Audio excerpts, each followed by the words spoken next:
There's a strange irony at the heart of what we call spiritual awakening. Everyone seems to want it, yet no one understands what it actually is. People imagine enlightenment as a radiant explosion of light, a moment where the heavens open and secrets of the universe are revealed. They chase mystical experiences, divine visions, or the perfect meditation that will finally grant them peace. But the paradox that Alan Watts reveals is that the true awakening adds nothing to you. It takes things away. It's not about seeing more, it's about seeing less. Less illusion, less noise, less self. The irony, as he says, is that what you're looking for is hidden precisely by the act of looking. The search itself becomes the veil. When Watts begins with this realization, his tone isn't mystical or solemn, but playfully disarming. He laughs at the question because the very question, "What do awakened people see that I don't?" exposes the trap. The seeker assumes that awakening is something to gain, a treasure hidden somewhere else. But awakening is the recognition that there is nowhere else to go, nothing else to find, and no one to do the finding. It is a kind of unlearning, a gentle dismantling of all the beliefs, labels, and spiritual ambitions that stand between you and what already is. So instead of promising transcendence, Watts begins with humility. He turns the light back toward the listener, exposing the subtle arrogance in the desire to attain enlightenment. The awakening no one talks about isn't grand or dramatic. It is the quiet collapse of all pretense, the moment you stop seeking the extraordinary and finally notice the ordinary. In that silence, the sacred reveals itself, not as something gained, but as what remains when the effort to become ends. The great misunderstanding about spiritual awakening is that it grants access to secret realms or mystical abilities reserved for a chosen few. But the truth, as Watts reveals, is far simpler and far more unsettling. The awakened person doesn't see something new. They see what has always been here, stripped of the mental fog that keeps others blind. It's not a matter of gaining vision, but of losing distortion. Most people look at the world through a dense filter of words, ideas, and judgments. They don't meet reality directly. They meet their interpretations of it. Every moment is translated, labeled, and categorized before it's even experienced. By the time they see something, they're already seeing their thoughts about it. The awakened perception, on the other hand, is immediate and unmediated. It's seeing without commentary, hearing without analysis, feeling without the reflex to name or define. It is the simple act of being present without the interference of the mind. It's constant chatter. That is why the awakened person isn't caught in the noise of this is good or that is bad. They don't divide existence into desirable and undesirable. They don't interpret, they observe. And in that quiet observation, reality reveals a vividness that words can't touch. Watts contrasts this directness with the normal human habit of substitution, of replacing the meal with the menu. We think the concept of life is life. We confuse the description for the thing itself. Spiritual awakening dismantles this substitution.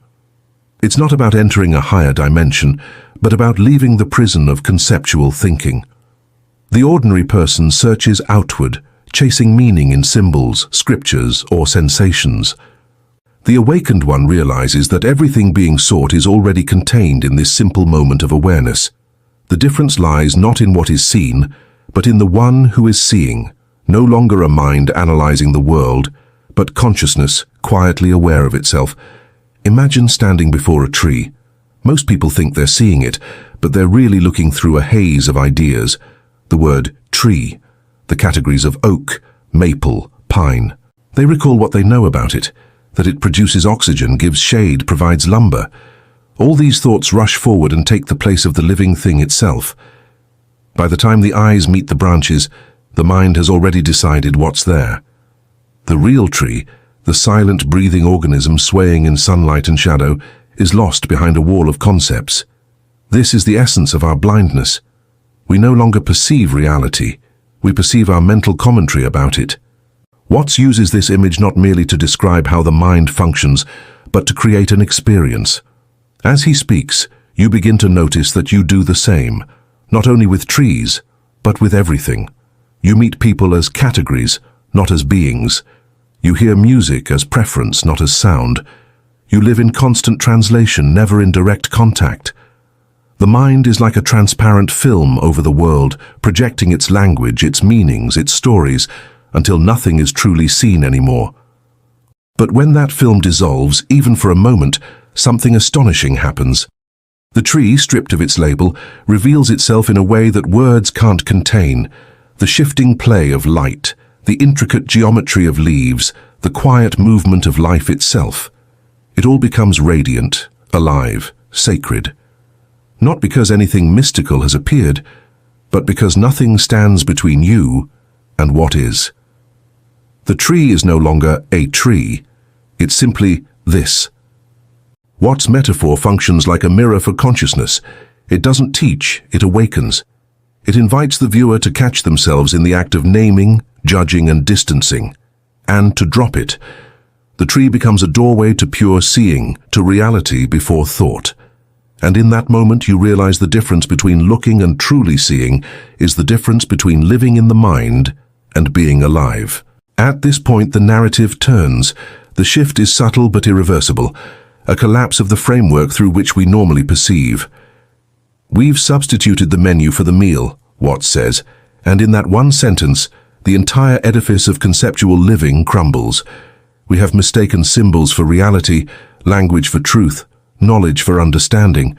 The mind creates representations, elegant, intricate, useful, but then forgets that they are only sketches of something far vaster. Thought, for all its brilliance, is just a shadow of direct experience. The real cannot be contained in ideas. It can only be met. This is the secret form of awakening no one talks about, not an ascent into divine realms, but the sudden recognition that you've never left reality. The problem was never the world, it was the filter of the I trying to grasp it. The noise of interpretation stands between experience and presence. You are looking not at life, but at your mental commentary about life, as if a narrator constantly narrates over existence itself.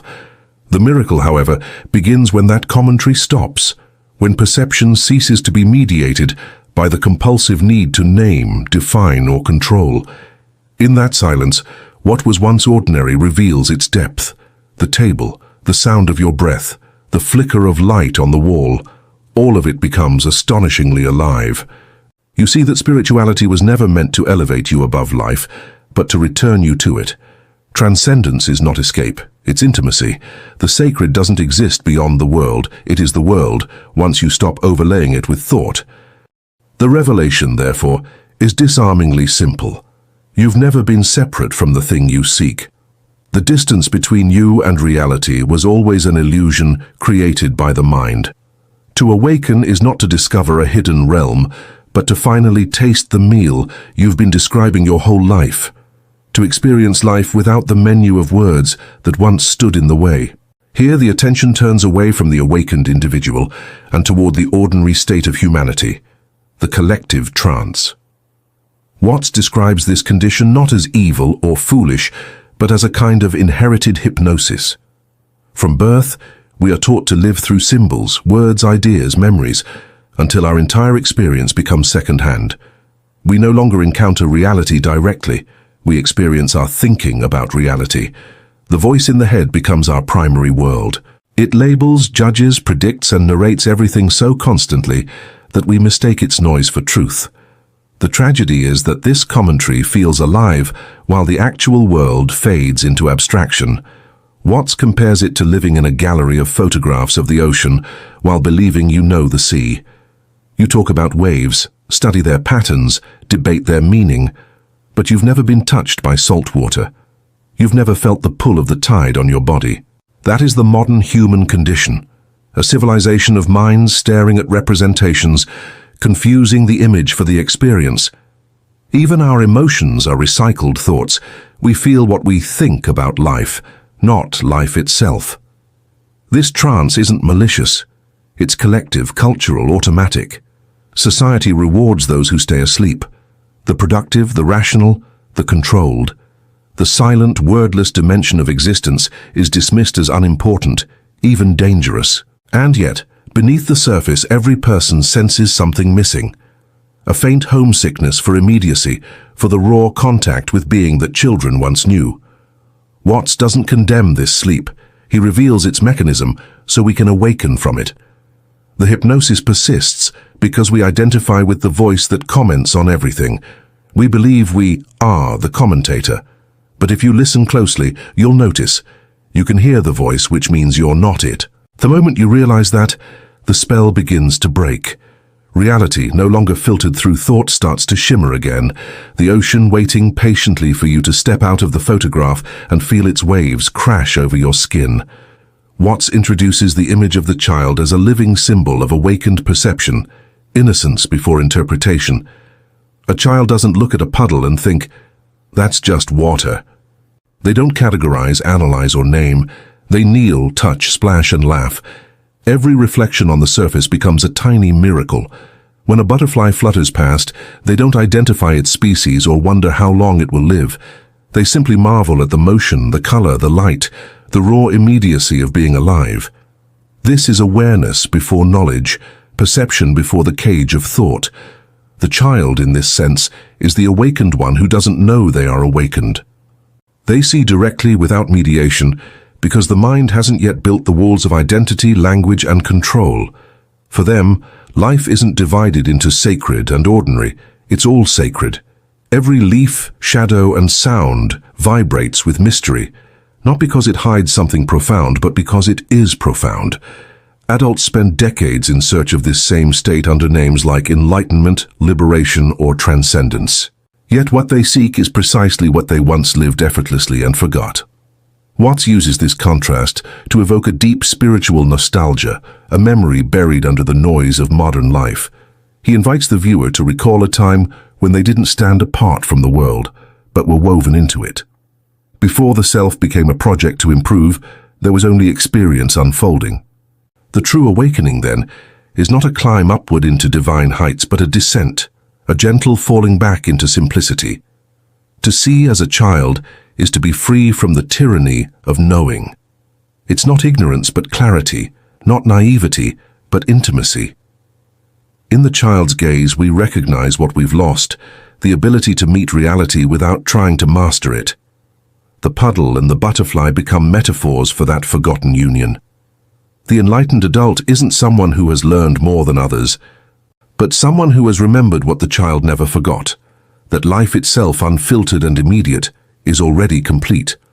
The pivotal realization begins here, the quiet explosion that undoes the illusion of separation.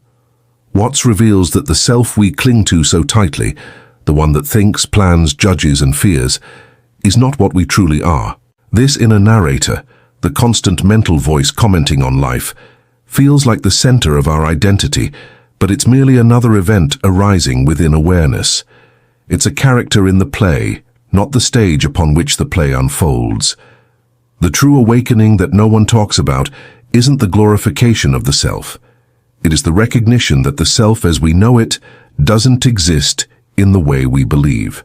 When this realization dawns, it isn't an intellectual conclusion, it's a direct seeing. You notice that you can watch your thoughts come and go, that you can observe emotions rise and fade, that sensations and memories appear and vanish in an open field of consciousness that remains unchanged. If you can observe them, you cannot be them. The observer is not the observed. The mind may protest, clinging to its illusion of control, but the moment this truth is seen, the spell weakens. You begin to sense the vast stillness in which the chatter of the I takes place, and that stillness is what you've always been. This realization is both terrifying and liberating. Terrifying because it dissolves the foundation upon which we have built our lives, the story of me. Liberating because it ends the exhausting struggle to defend that story. The boundaries between inside and outside, self and other, begin to blur. When you breathe, the air becomes you. When you exhale, you become the air. Life flows through you, not around you. The separation was never real. It was a conceptual convenience, a survival construct mistaken for truth. In this discovery, the seeker disappears, and only seeing remains. The ego doesn't die dramatically. It fades like mist under sunlight. What's left is a sense of boundless clarity, a recognition that consciousness isn't something you possess, it's what you are. The awakening then is not the finding of the self, but the seeing through of it. The moment you realize the ocean was never separate from the wave calling itself I. As the illusion of a separate self dissolves, perception expands outward until there is no longer an inside or outside. What was once experienced as me and world now merges into a seamless movement, a single self-organizing intelligence expressing itself through infinite forms. The breath you draw in is not borrowed from the world. It is the world entering itself. The exhale is not yours to release, it's the universe shifting shape again. The skin, once thought to be a boundary, is now seen as a meeting point where the ocean curls to form a wave. Momentary, beautiful, inseparable from its source. Watts often returns to the metaphor of the ocean to make this unity vivid. A wave is not something apart from the sea, it is the sea, expressing itself as a particular rhythm for a brief moment. When the wave subsides, nothing is lost. The ocean remains whole, undiminished.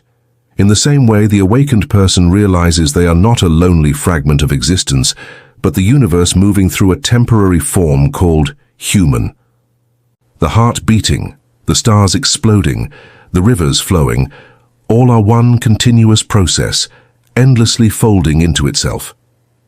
There is no observer and no observed, only the vastness looking at itself from countless angles. This realization is not abstract or philosophical, it's visceral. Every sense becomes a portal into unity. The sound of rain is not something heard, it is hearing itself, happening. The warmth of sunlight on your skin is not an external event, it is the cosmos experiencing its own radiance through this body. The separation collapses entirely, not through mystical effort, but through the simplicity of seeing that it never truly existed. At this point, the awakening becomes cosmic integration, the recognition that individuality and totality are two sides of the same mirror. You are not in the universe, you are of it, as a wave is of the sea, as a flame is of the fire. And when this is seen, life ceases to be a struggle against the world and becomes what it always was, the universe dancing as you and you dancing as the universe. When the sense of separation dissolves, ethics is no longer a code to follow. It becomes an inevitable expression of clarity. The realization of unity carries with it a natural compassion, not because one should be kind, but because there is no longer a real other to harm. The awakened person doesn't restrain aggression out of discipline or morality. Aggression itself loses its foundation. Hurting another becomes as senseless as stabbing your own hand. The illusion that divided me from you and self from world collapses, and with it collapses the logic of conflict. What arises in its place is a spontaneous harmony, the intelligence of life acting through understanding, not command. Watts explains that this is not virtue in the conventional sense. It isn't sainthood or moral superiority. It's simply the functioning of a mind no longer confused about its place in the cosmos. When you realize that everything you touch is yourself in another form, every person, every creature, every movement of nature, love ceases to be a sentimental ideal. It becomes perception itself. You don't have to force empathy, it's automatic, as breathing is. This is what he means by natural intelligence, a wisdom inherent in the fabric of being, guiding behavior without external rules. In this state, responsibility no longer feels like obligation, but participation. Action flows effortlessly from awareness, aligned with the rhythm of the whole. You speak when speaking is needed, remain silent when silence communicates more. You create, heal, nurture, and protect, not because it earns merit, but because it's the most natural expression of unity. The moral systems humanity built, with all their punishments, commandments, and hierarchies, become unnecessary once you see that the heart of ethics is simply clear perception. From this clarity, goodness is not pursued, it happens. Compassion is not practiced, it is lived. The awakened one doesn't follow a path of righteousness, they are the path, because their life is no longer separate from the intelligence of existence itself. The final illusion to dissolve is the belief in control. The mind clings to the comforting fiction that it is the author of life, that it chooses, decides, and commands the flow of events. But when awareness deepens, this illusion collapses. The awakened person sees that thoughts, emotions, and actions arise spontaneously, just as waves rise and fall upon the sea. There is no separate controller behind them, only the vast intelligence of existence moving through form.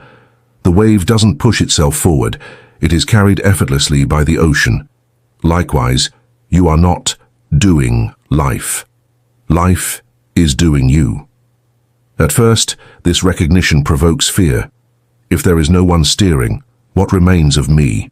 The ego trembles at the loss of authorship, mistaking surrender for annihilation. Yet in the letting go, something extraordinary happens, a profound relief, a return to ease. The universe no longer feels like an opposing force to battle, but a current to flow with. The desperate need to plan, justify, and control gives way to trust. The silent awakening Watts speaks of is this total surrender, the recognition that the I was never driving at all, only pretending to. True freedom is not found in mastery, but in the collapse of the illusion that mastery was ever necessary. Time, for the awakened mind, ceases to be a line stretching from past to future. It reveals itself as a mental construct, a way for thought to organize change, not a real dimension through which we move. The past is nothing more than memory appearing now, the future, imagination unfolding now. Everything that has ever happened or will ever happen happens only in this single living moment. When the illusion of linear time dissolves, the anxiety that feeds on it dissolves too. There is no longer the tension of becoming, of trying to arrive somewhere else. What remains is stillness, a deep recognition that life is always now. In this timeless awareness, presence is not something to practice but the ground of existence itself. The awakened one doesn't escape the clock. They simply stop being ruled by it. Each breath, each sound, each movement is complete in itself, not a step towards something more. Eternity is not endless duration. It's the infinite depth of this moment, forever renewed. The mind pauses, the world breathes, and in that pause the truth reveals itself. You were never late for life. You were only distracted from the now where it always unfolds. In the end, everything converges toward one simple, luminous insight. The observer and what is observed are not two. The awareness that watches thoughts, emotions, and sensations is not something within you. It is you. You are not a character moving through consciousness. You are the open field in which all movement occurs. Life doesn't happen to you. It happens as you. The waves of experience rise and fall within the still ocean of your own being. When this is seen, the search for enlightenment loses meaning because there was never anything missing to find. What people call awakening is not a destination, but a recognition. The sudden clarity that you have always been, the awareness quietly witnessing every story, every triumph, every fear. There is no grand revelation, no mystical fireworks, only an intimate simplicity. The realization that what you were chasing was the one who was chasing. In that moment, seeking ends and seeing begins. Silence takes the place of striving. Presence replaces belief. The sacred turns out to be ordinary, the gaze itself, the space behind the eyes, the still watcher that was never asleep. And so, the circle closes where it began. Words have carried you to the edge of what they cannot touch. Watts' final invitation is not another idea to believe, but an experience to taste. Stop reading the menu and start eating. The phrase lands like a bell, simple, sharp, undeniable. All the philosophy, all the searching, all the clever descriptions were only fingers pointing toward this very moment. What you seek is not hidden in thought or time. It's already here, breathing through you, looking through your eyes. The video itself becomes a mirror, each sentence dissolving into silence until only presence remains. The teaching folds back into the listener, revealing that the teacher, the words, and the awareness receiving them are the same thing. There is nowhere to go, nothing to become, nothing to fix. The only invitation is to see, to feel, to be. The spiritual awakening no one talks about is this: the direct, unmediated realization that you are already home. Not tomorrow, not after understanding, now.